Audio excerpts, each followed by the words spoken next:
A young 5th grade boy had heard a sermon on persistence in prayer. And he'd obviously been listening. He was praying by himself in his room one night, and his father passed his door, and he heard the boy praying over and over again, Tokyo, Tokyo, Tokyo. Well, the next day, his father asked his son what he was doing, and the boy replied, I gave the wrong answer on a test for the capital for Mexico, and I'm praying that Tokyo will become the capital of Mexico. Tokyo, Tokyo, Tokyo, persistent prayer. I don't know if it did much good. In any case, Jesus told them a story showing that it was necessary for them to pray consistently and to never quit. That parable is often referred to as the parable of the persistent widow and the unjust judge. And it amplifies Jesus' hope that we will be persistent in our prayers and that we will live out a tenacious spirituality. Persistent. Tenacious. What do those words mean for you? If someone describes you as persistent, what are they saying about you? You keep at it. Anything else about what does it mean to be persistent? Not to give up. And if someone were to say, you're really tenacious, we kind of chuckle at that one. But what does that mean when someone describes you as tenacious? I heard 3 answers. You get a grip on something. Persistent. Very good. Annoying. Anything else? I heard another answer back there. Pushy. So sometimes we don't see that as necessarily a good quality to be described as tenacious. In seminary, I was described throughout that process often as having dogged determination. And I have to tell you, I heard it as a compliment. And if I think back, I did have dogged determination through that process, because a number of times they would say to me, Mark, we're not really sure. And I'd say, I am. Dogged determination, I think was right. And as I look back on my ministry of the past 30 years, and even my ministry right now, dogged determination might not be a bad characteristic to describe me at the moment either. We are called to have dogged determination when we come before God, when we share our needs before God, our hopes, our concerns, our desires for ourselves, for other people, for the world, and for all creation. We are called to have dogged determination. The parable, when we read it, the thing that we do with parables is they're meant to teach us something about God. And so we often step back and say, well, where's God in the story? And the first place that people often go to when they hear that particular parable is they say, well, God is the judge. God is the judge. And eventually gets tired and fed up with being bothered, with hearing from a persistent widow, so decides to respond. I'm not sure that's what Jesus meant. In fact, I know that's not what Jesus meant. That's not the exact analogy that Jesus is making. Listen to how he interpreted the parable. He said, do you hear what that judge who was corrupt? Did you hear what he said? So what makes you think God won't step in and work justice for his chosen people, who continue to cry out for help? Won't he stick up for them? I assure you he will. And he won't drag his feet. In other words, the only similarity between God and the judge is God hears the request and God responds to the persistent prayer. Not because he's fed up with hearing from us or bothered or pestered by us, but because he loves us and cares for us And he promised, as he did in this reading today, that he will answer us. Even though from time to time we may not feel like he answers us. Have you ever had that experience? Where you've prayed to God and prayed to God and prayed to God with persistence and tenacity, and yet he isn't answering. I've had that experience. An American tourist was in Jerusalem, and he saw a devout Orthodox Jew praying at the Western Wall, which is most commonly referred to and known as the Wailing Wall.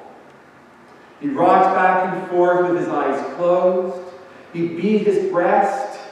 He raised his hands in the air. He cried aloud. When he was finished, the tourist went up to him and said, "Can I impose upon you to ask what you were praying for?" And the man said, "For the health of my family and for the peace of my country. And I come here every day and I pray those same prayers at this wall."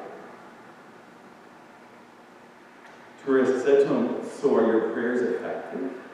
Do they do anything?" The devout Jew replied, "It's like talking to a wall." It's like talking to a wall. And sometimes in our prayer, doesn't it feel like we're talking to a wall? Praying for health, and the biopsy comes back positive. Praying for safety for our children, and they fall into patterns of abuse and addiction. Praying for peace, and religious fanatics kill and maim more innocent people and create chaos around the world. Yeah, sometimes feels like our prayers are hitting the wall. There's something else to note about the parable, and that is exactly what the widow was persistent about as she approached the judge over and over and over again in the story. "My rights are being violated," she said. "Protect me. Grant me justice against my opponent." Now we need to remember something, and that is the place that widow had in society and in the period of time she lived in. Widows were the most vulnerable and powerless in that ancient world. Without a husband, she had no status. She had no security. And she had no rights to speak of. And so she was easily taken advantage of and abused and mistreated and treated unjustly, which was obviously her experience and her concern as she went to the judge and pleaded for his help. So what was she pleading for? She was pleading for justice. She was pleading for what she, as a human being, deserved equally with any other human being. Well, I wonder something. I wonder, when we can't see our persistent, tenacious prayer making any real difference, I wonder, what are we asking God for? Because if it's about justice for ourselves, for others, or for the world, or for creation, there is no doubt, as Jesus tells us, that God will hear our persistence and God will respond to our tenacity for justice. The truth is, we don't need to nag God. We don't need to wear God down. We don't need to pester God. Because as much as we desire and as much as we pray for justice, that's God's desire and hope too.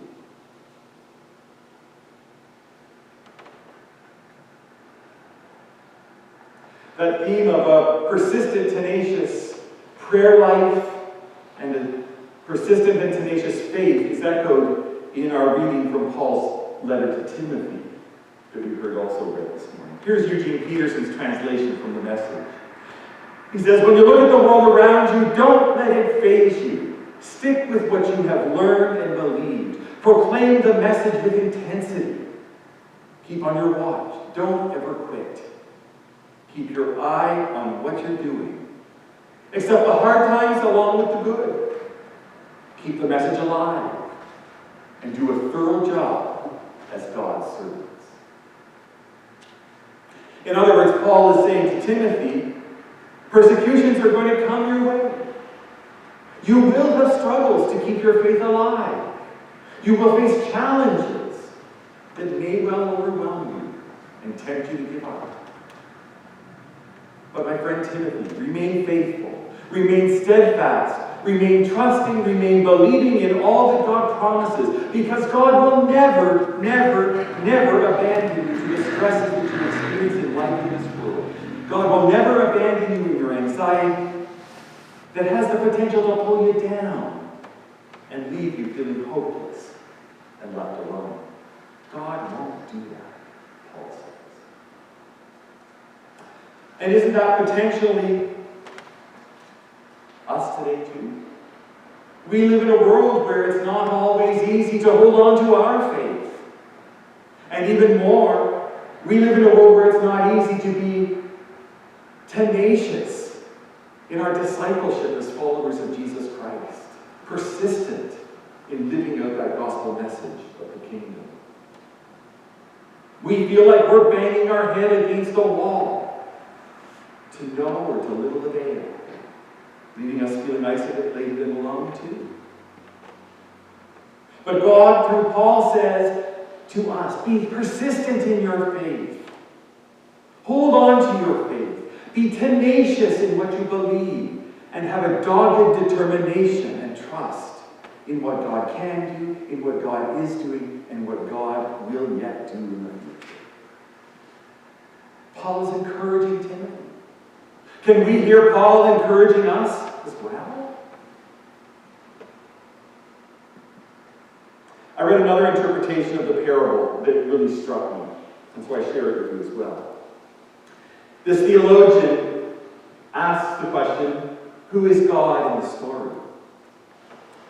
And he goes on to make the claim in the statement, which I had never heard this interpretation before. He went on to say, maybe God is the persistent widow. Maybe God is the persistent widow, who keeps hoping, who keeps longing, who keeps asking, and who keeps pleading for justice among his people and all of creation. And there's no doubt God is persistent. God is tenacious. God has dogged determination when it comes to sharing his love, his compassion, his mercy, his forgiveness. When it comes to God sharing his Son, Jesus Christ, with us and the whole world. And you and I, we're called to model ourselves and our relationship with God on God and his relationship with us. Meaning we're called to be equally persistent, equally tenacious, with dogged determination in our prayers for justice among all people.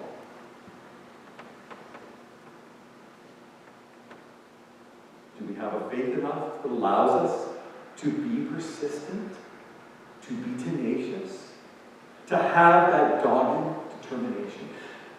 Here's a supposedly true story. A woman lived in a remote valley in Wales, and she went to a great deal of trouble to have electricity put into her home. A couple of months went by, and the electricity company noticed that she hadn't used very much electricity, so they thought maybe we better go and check and make sure everything's hooked up properly. So they went, and the meter reader knocked on her door and said, "It doesn't seem that you're using much electricity. Is there a problem?" "Oh no," she said, "we're quite satisfied.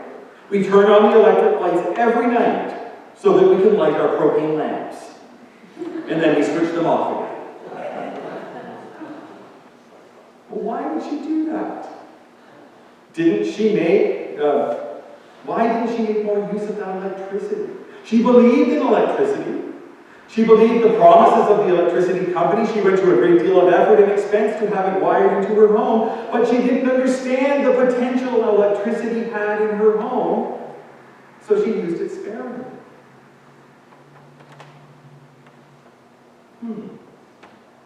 Does that sound familiar?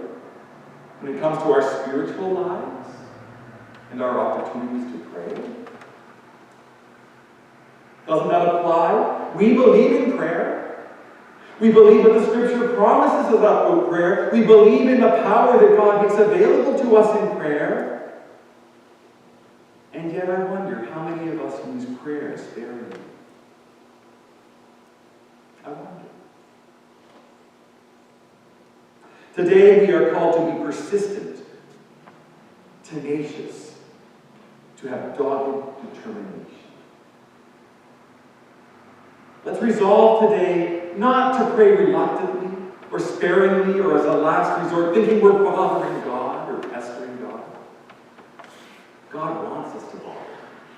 God wants us to pester Him. God wants us to be tenacious. God wants us to be persistent.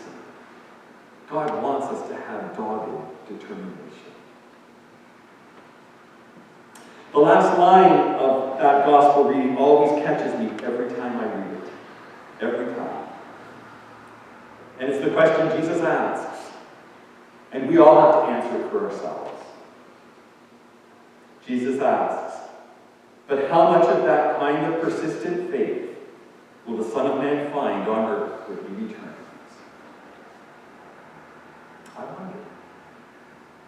I wonder, will He truly find that persistent, tenacious faith in me? I wonder. Will He find that persistent, tenacious faith in you? I wonder. Will He find that persistent, tenacious faith in His church? I wonder. I hope so, and I pray so.